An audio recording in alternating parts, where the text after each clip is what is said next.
Podcasts have established themselves as one of the dominant ways that people spend their time and attention, but it doesn't have to be relegated to the ones with hundreds of millions of downloads. If you're a small business looking for a consistent way to create content that gets in front of the eyeballs of your ideal customers, then a business podcast is something you need to think about.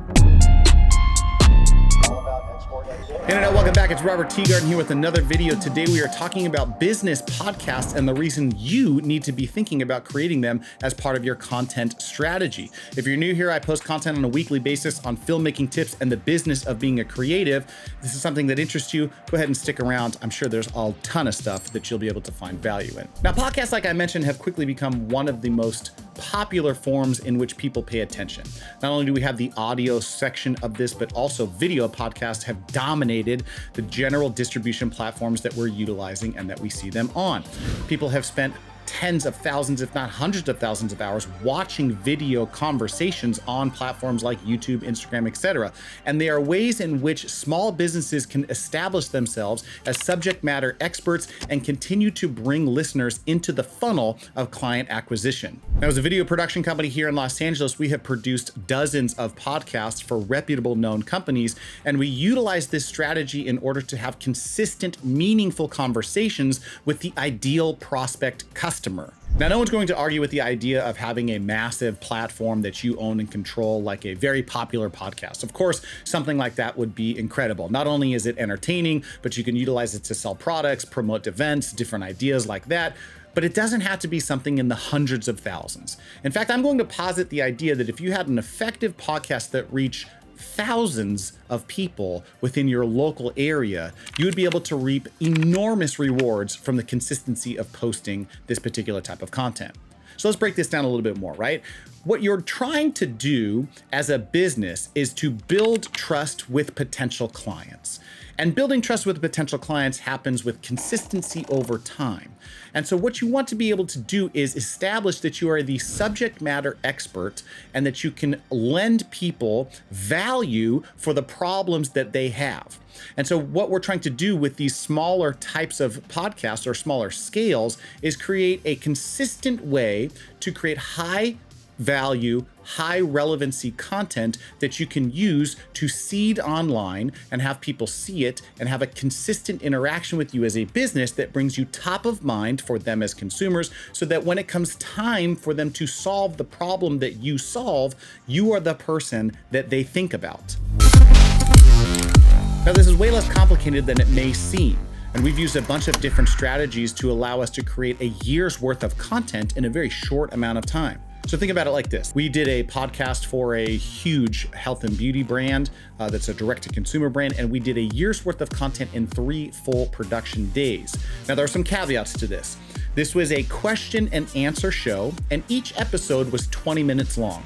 We had an email that was sent in by listeners, and we had a voicemail that was sent in by listeners. And each one of those things asked a question to the host, that was the owner of the corporation, and she would rant about the different musings that these people were asking about. Now, what this did was quickly establish this person and this corporation as the expert in their field, because they could sit and talk fluidly about the types of questions that were being asked. Now, what we did was release those 20-minute episodes on YouTube, on Apple Podcasts, on Spotify, but we also chunked those podcasts down into multiple bite-sized pieces of content. And so we were able to seed them online and have a consistent content schedule that was answering relevant questions to that particular consumer base.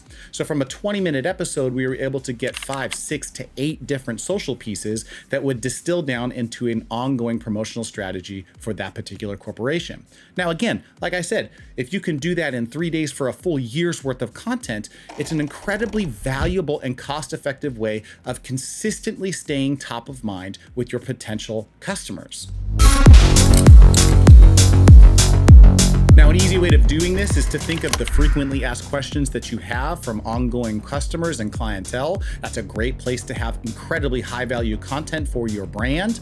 Another way of thinking about this is going through and posing different questions to the existing customers that you have and asking them, what types of problems are we solving for you? And mature brands tend to have this in their value proposition and mission statements in terms of knowing the types of services that they offer and the reasons that they have this competitive competitive differentiation in the marketplace. Again, these are highly valuable products, especially in localized markets where you're the person that's talking specifically about your dental practice or your barber shop or the tile that you lay down. You can sit and talk about trending industry topics, new type of technology and services that you offer, all the different ways that you're differentiating yourself and making your experience better for your consumers than your competitors. And you do this consistently over time. And one of the things that we found is that as we push smaller businesses to understand that it's about consistency of bite-sized pieces of content rather than making one perfect piece of content in today's marketplace, we tend to win overall across the long term. So like we talked about, if you start to hone in and think smaller on scale, but higher value on the types of content that you're delivering, you're able to see the effectiveness of this strategy in reaching potential customers, keeping top of mind in terms of the business solutions that you offer for them. And when the time comes, hopefully they think of your smiling face that they see on social and other distribution platforms, and they give you a call and you're able to make some money with these people. Now, if that's not something that's a high ROI on your investment, I don't really know what is. And if you like this video, like the damn video. If you haven't already, hit subscribe and ring the bell for posting notifications. This is Robert Teagarden with another video in the can. We'll see you guys next week.